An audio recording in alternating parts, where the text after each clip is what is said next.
අද දවසේදී අපි සිද්ගිමංහලෙන් මාතෘකාව හැටියට තෝරාගත්තේ අපි මේ දරුවන්ට වෙන විනාශ විසෙම විශේෂයෙන්ම මේ අපචාර ගැන කතා කරන් තමයි අපි ගොඩක් වෙලාදී අද දවසේ මේ වෙන් කරගත්තේ. තවත් කෙනෙක් ඉන්නවා අපිත් එක්ක දුරකථනයෙන් ආයුබෝවන් කතා කරන්න.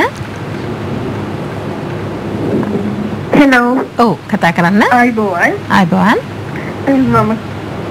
මම කතා කරන්න කැමතියි මේ මගේ යාළුවෙකුට උන දෙයක් සම්බන්ධව අපි එතකොට මේ පාසලේ 7 වෙනි ශ්‍රේණියේ හිටියේ.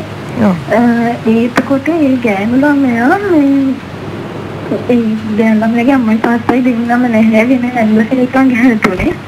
ඒ අර ඉතින් 7 වසර කියන්නේ අර තමන්ගේ හැංගීම් කිව්වේ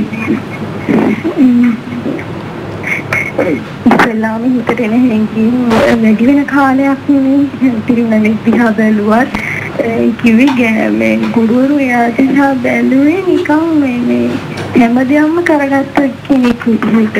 මොකද මම පෞද්ගලිකවම දන්නවා මම ඒ ළමයාව ලංකාවේ කරපු නිසා මෙයා මෙහෙම කෙනෙක් නෙවෙයි කියලා. නමුත් හැමතිස්සෙම පිරිනැමි දැක්කම හැමතිස්සෙම බලනවා ඒ වගේ හැංගීම් එයාට තියෙනවා. ඉතින් තව ඒ ළමයා පෞද්ගලික ජීවිතය ගැන මම සෑහෙන්න දන්නවා. ගෙදර ගිහින් තියෙනවා. ඉතින් ඒ ළඟ අන්තිමට මේ ඉස්කෝලේ අන්තිම දාතරම මේ ගුරුවරු දොරු ප්‍රචාරයක් දුන්නා. මට ඕන ඉස්කෝලේ නමක් කියන්න පුළුවන්. නෑ අපිට කියන්න එපා පාසලේ නම සඳහන් කරන්න එපා. ඒක මේ අපි ඉගෙන ගන්න සමාජයකට කැමති නැහැ. නමුත් මේ ඒ ළඟට ඊළඟ ඉස්කෝලේට ගිහිනොත් ඒ විදිහට ජීවත් වෙන්න හම්බුන්නේ නැහැ. ඒ ළමයා ඒකම ශක්තිය අරගෙන මේ සෑහෙන්න හොඳට ඉගෙන ගත්තා. මට පැඩි ඉහළ තත්ත්වයක ඒ ළමයාද ඉන්නවා. හොඳට තනින් කසාද බිලා හොඳ විදිහට අද ජීවත් වෙනවා. මම අහන්නේ ඒ ගුරුවරු විශේෂයෙන් ගැහැණු පාර්ශවයේ ස්මාර්ට් ලයිෆ් එකට මාරු වෙන්න සිංගවිතින් හුවාවි ස්මාර්ට් දේ ගෙනත් දෙයි.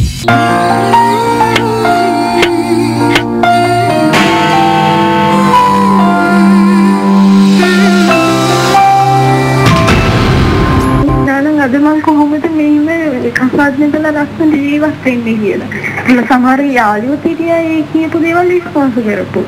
ඒ පොඩි තිරියාගේ දිහා බැලුවයි කියලා ළමයිගේ බැලුවේ කියලා එහෙම කොම් කරන්නේ කියලා මම අහන්නේ. සමාජයේ විසින් ගොඩනගපු ලොකු හටකතාවක් කිය ඒ ළමයාගේ මේ අනාගතයට සෑහෙන දෙයක බලපෑවා. මේක තවත් ප්‍රශ්නයක්. මේ ප්‍රශ්නේ අපි කතා කරලා තියෙනවා අතරම අපි මේ මැදිරියේදීම ඔබ දෙවලට මම මේ ප්‍රශ්න යොමු කරනවා. ඇත්තටම දැන් ඒකදී දරුවා කොච්චර ශක්තිමත්ද ඒ අවස්ථාවේදී. දැන් එයාට එන අභියෝගය එයා පිළිගත්තා. හැබැයි ඒක එයා හිතුවේ නැහැ මේකෙන් මම මගේ ජීවිතේ හානි කරගන්න ඕනේ කියලා. දැන් විශ්වාසවන්තම යාළුවනේ මේ කතා කළේ. එතකොට ඒකෙදි ඒක තමයි ඒ தත්ත්වය තමයි අපි දරුවන්ගේ ඇත්තටම ඇති කරන්න ඕන. දැන් ආත්ම ශක්තියක් ඇති කරන්න ඕන ප්‍රශ්නයකට මුහුණ දෙන්න. දැන් මම නිවැරදි නම් මගේ යම්කිසි වැරද්දක් සිද්ධ වුනේ නැත්නම් ඇත්තටම මම කලබල වෙන්න අවශ්‍යතාවයක් නැහැ. සහ ඒකට ප්‍රතිචාර දක්වන්න අවශ්‍යතාවයක්වත් නැහැ. මට තියෙන්නේ හැම දරුවෙකුටම සකස් වෙන්න හොඳම දේ තමයි මට තියෙන්නේ දැන් මම අධ්‍යාපනය නම් ඒ අධ්‍යාපනය ලැබිය යුතුයි මගේ අනාගතය සකස් කරගන්න නම් කියලා දැඩි ස්ථාවරයක ඉන්නවා නම් අපිට අර එන බාධා සහ එන කරදර වලින් ගොඩක් දෙලට අඩු වෙන්න පුළුවන්. දැන් ඇත්තට මේකෙදී හැබැයි ඉතින් අර 7 පන්තිය කියන්නේ හරි අමාරුවකට වැටෙන්නේ නැති ළමයි. ඒක තමයි ඒ අවස්ථාවේදී 7 පන්තිය කියන්නේ අවුරුදු 12 වගේනේ. ඔව් ඒක තමයි. දැන් මේක අනිත් එක පාසල තුලින් ආපු තත්ත්වයක් නෙමෙයි. එතකොට ඒක පාසල තුල සහ ඊට පස්සේ සමස්තයට යනවා.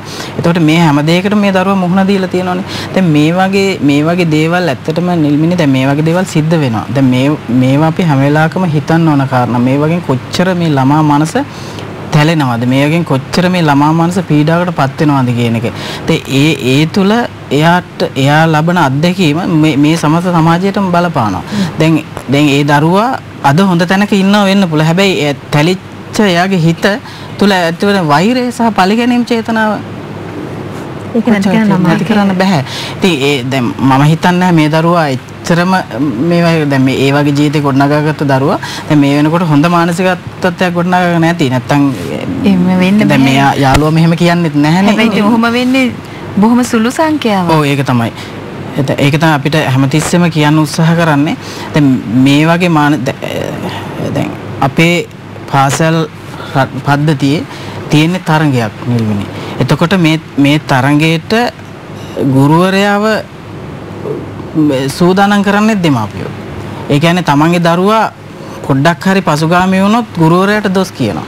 එතකොට ගුරුවරයා උත්සාහ කරන්නේ තමන්ට යට තියෙන ළමයි ටික ඉස්සරහට අරගෙන යන්න. ඒ කියන්නේ ලකුණු ගන්න වැඩිපුර. එතකොට ලකුණු ගන්නවා කියලා කියන්නේ එතන තමයි තරංගේ. එතකොට ළමයා මොනම අනිත් දරුවා පාගලා හරි මොන මට්ටමකට හරි මෙහෙලා දැකලා හරි තමන් ලකුණු ගන්නවා. ඉතින් මෙතන කොහෙද සදාචාරයක්? මෙතන කොහෙද දරුවට හැදියාවක් ඇති වෙන්නේ? ඉතින් ඒ හින්දා මේවා තමයි අපි ඇත්තටම හැම වෙලාවකම ඉස්මතු කරන්න උත්සාහ කරන්න ඕන. මේ අධ්‍යාපන පද්ධතිය සහ මේ රටාව අපිට වෙනස් කරන්න දෙමාපියන් මැදිහත් වෙන්න ඕන. ඒකයි. ඇත්තටම මම හිතන්නේ දැන් අපි මේ ගැන කතා කරලා තිනවා අපේ වෛද්‍යතුමන් ડોક્ટર කුමාරනායකයන් අපි සමග මේ සම්බන්ධයෙන් කතා කරලා තිනවා ගුරුවරුන්ට මෙවැනි දේවල් කරන්න එපා කියලා. මේ ප්‍රශ්නේ ඇත්තටම සමාජයට ඇත්තටම ගොඩාක් ආදර්ශයක් මේ දැන් මේ කතා කරපු ප්‍රශ්නේ. මොකද කෙනෙක්ව ඒ විදිහට පැත්තකට දාලා කොන් කරලා තිබ්බොත් ඒ කෙනාට මොකද වෙන්නේ කියන එක අපිට හිතා ගන්න පුළුවන්. දැන් අද මේ කතා කළම තමන්ගේ යාළුවා කතා කළා කිව්ව දෙන්න අපිට හිතා ගන්න පුළුවන් දේවල් තියෙනවා. මම හිතන්නේ ඒ වගේ චර්යාවන් වල මම හිතන්නේ ඒක එච්චර සුදුසු නැහැයි කියන තත්ත්වය තමයි අපිට දකින්න පුළුවන් වෙන්නේ. තවත් කෙනෙක් ඉන්නවා අපිත් එක්ක දුරකථනයෙන් ආල්බන් කතා කරන්න. මේ මගේ ප්‍රශ්නේ තියෙන්නේ මගේ දුවට අවුරුදු 18යි. එයා ආබාධිතත්වයෙන් උපතේදී ඉඳලා ආබාධිතත්වයෙන් හිටියේ.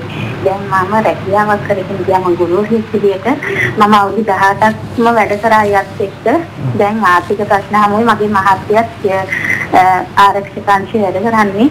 එයා ගෙදර එනකොට උදේ 9 වෙනවා. මම උදේට 6ට පිටත් වෙනවා. අර කාලය තුල දරුවා තනියෙන් ගත කරන්නේ. ඉතින් එයාගේ ආරක්ෂාවට ලොකු ගැටලුවක් ඇති වුණා. කීයක් කෙනෙක් ඇවිල්ලා දේවල් කැරකිලා තියෙනවා. අපේ දෙමව්පිය දෙන්නම රෝගී තත්ත්වයේ ඉන්නේ. ඒක නිසා එයාලගේ උදව් ගන්නත් බැහැ. මේ දරුවා අනාරක්ෂිත ජීවිතයක් ගත කරන නිසා මම විශ්‍රාම ගන්න අවසර ඉල්ලුවා. දැන් මට තවම ලැබුණේ නැහැ. මම ඒලාට දැන් දේශපියක් ඉස්සේ ඉඳන් අර දරුවට රැකවරණය දෙනවා. මගේ රැකියාව කියන්නේ දෙයක් නෑ. හැම තැනකින්ම මම ඉල්ලුවත් මට කිසිම සහනයක් ලැබුණේ නැහැ. මම ප්‍රාථමික ගුරුවරියක් විදිහට වැඩ කරනවා. දැන් මට වැඩ කරගන්න විදියක් නැහැ. මේ දරුවෝ වෙනුවෙන් මම දැන් ගත කරන්නේ. මොකද දරුවගේ අපචාර දැක්කහම ඇහුවාම මම ගැන මට ලොකු කලකිරීමක් ඇති වෙනවා. මේ වගේ දුවනියක් සහභාගීත්වයෙන් කතා කරන්නත් දැන් කිසි දෙයක් මොනවා හරි දෙයක් අනාගතේ වුණොත් ඒක වගකීමක් මට ගන්න වෙනවා. ඇත්තටම මේ වගේ දෙයකට කිසිම විසඳුමක් නැද්ද කියන එක මම ඔබතුමන්ලාගෙන් අහන්නේ. ඒවත් මොකද මම අම්මා කෙනෙක් වශයෙන් දරුවන්ට අධ්‍යාපන දෙන ගුරුවරියක් වශයෙන් මම සෑහෙන කලකිරීමෙන් කටයුතු කරන්නේ. මට දරුවන්ට අධ්‍යාපනය දෙන්න යන්න විදියකුත් නැහැ. මගේ දරුවන්ට රැකවරණය දෙන්න විදියකුත් නැහැ. මම අතරමං වෙච්ච ජීවිතයක් ගත කරන කෙනෙක් විදියට මම මේ කතා කරන්නේ. තෝෂම මහත්මිය ඔබතුමිය කාන්තාවක් හැටියට මේට උත්තර දෙන්න පුළුවන් වේවි. ඇත්තටම මේක තමයි මේ සමාජ ඛේදවාචකේ. දැන් මම කිව්වේ නිල්මිනී ඉස්සෙල්ලා මව්වරු තැතිගැන්මටපත් වෙනවා කියලා. දැන් මේ මවට ඇගේ වෘත්තිය කරගන්නත් බෑ. ඇගේ දරුවා පිළිබඳ අසීමිත බයක් ඇති වෙලා තියෙනවා. මේ බය සාධාරණයි. මෙන්න මෙතෙන්දි තමයි අපි කියන්නේ මව්පියන්ට එහා ගිය රැකවරණයක් සමාජයෙන් දරුවෙකුට ලැබිය යුතුයි. දැන් මේ දැරියට කිසිම ඇය වෙනුවෙන් සටන් කිරීමේ හැකියාවක් නැහැ. ආබාධිත දරුවන්. නමුත් ඔවුන් සමාන අයිතිවාසිකම් භුක්ති විඳින්න ඕනේ සමාජයේදී. ඉතින් නමුත් ඒක ලැබෙන්නේ නැහැ. දැන් අපි අපිට කනගාටු වෙන්න පුළුවන්. නමුත් කනගාටුවට එහා ගියේ යම් පිහිටක් තියෙන්න ඕනේ. දැන් මේ වෙලාවේ ඇයට විශ්‍රාම යන්න අවසර ඉල්ලලා තියෙනවා නම් මම හිතන්නේ ඇයට නොපමා වේ ලබා දිය යුතුයි. නැත්තම් දැන් ඇයගේ අතින් යුතුයකම් දෙකක් මගහැරෙනවා. එකක් ඇය උගන්වන ඇගේ වෘත්තිය ඉගෙනවීම දරුවන්ට. එතකොට ඒ මගහැරෙනවා. මොකද ඇය ඉන්නේ බරපතල මානසික අවපීඩනයකින්. මේ අවපීඩනය තුළ ඇයට නිසියාකාරව කටයුතු කිරීමේ හැකියාව නැහැ. සමහරවිට ඇයට ඉක්මනින් කේන්ති යන්න පුළුවන්. ඇයට අවධානය යොමු කරන්න බැරි වෙන්න පුළුවන්. ඊළඟට ඇයට දරුවන් කෙරෙහි දැන් මේ තියෙන පීඩනය නිසා දරුවන් පුංචි දරුවන්ට නුගන්නනේ ප්‍රාථමික අංශය. එතකොට ඇයට දරුවෝ එක්ක කෝපය වෙන්න පුළුවන්. මේ වගේ මේක ඇයගේ වරදක් නෙමෙයි. මේ ඇගේ සිත තුළ ඇති වෙලා තියෙන දරුණු මානසික පීඩනය. ඉතින් මේවා ගැන කල්පනා කරලා එහෙම නැත්නම් දැරියව පාසලේ කොහේ හරි තැනක තියාගන්න පුළුවන් නම් පාසල ඇරෙනකන් ආරක්ෂිතව ඇයට සහ කිසියම් සුව පහසු අන්දමක එහෙම අවස්ථාවක් සලසන්න ඕනේ.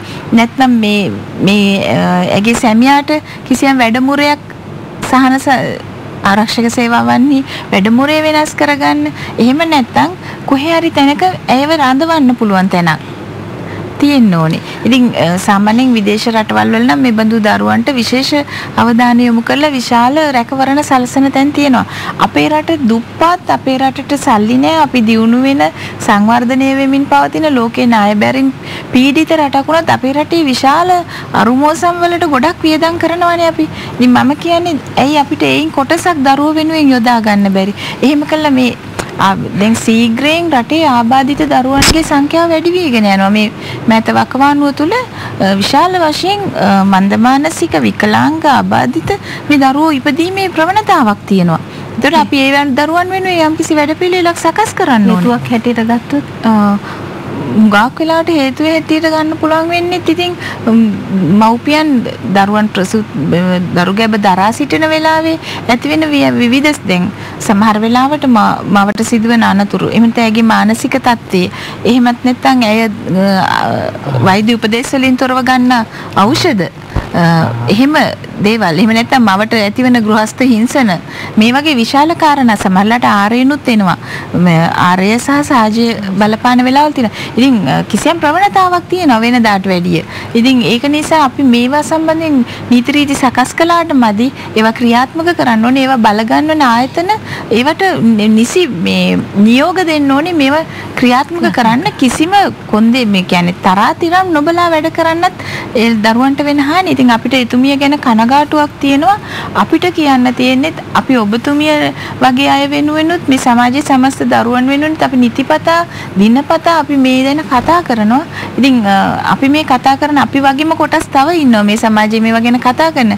නමුත් අපි අපේ මේ අපිට කතාවට සීමා වෙන්න වෙලා තියෙන්නේ මේවා ක්‍රියාත්මක කරන සමාජ ආයතන ඒගොල්ලන් තවම මේකට නිද්‍රාශීලී පිළිවෙතක් අනුගමනය කරන නිසා. ඇත්තටම දැන් මේකේදී අපි දැන් මේ දරුවගේ වයස අවුරුදු 18ක දියණියෙක් දැන් අධ්‍යාපන රටාවක් සකස් වෙලා තියෙන මොන ආබාධිත තත්ත්වය වුණත් අපේ ලංකාවේ ක්‍රියාත්මක වෙනවා.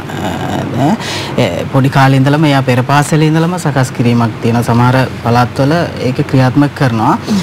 දැන් මෙයාට 18යි කියලා කියන්නේ දැන් සමහර පාසලේ තියෙන විශේෂ අධ්‍යාපන එකකයක්. දැන් මෙයා මේ මට්ටමට ගියාද කියන එක අපිට අහගන්න බැරි වුණා. කිව්වා නේද? ඔව් එහෙම කළා නම් ඔබතුමීට පුළුවන් පළාත් සමාජ සේවා නිලධාරීතුමා ඉන්නවා. හෝ තුමිය ඉන්නවා ප්‍රාදේශීය ලේකම් කාර්යාලයේ.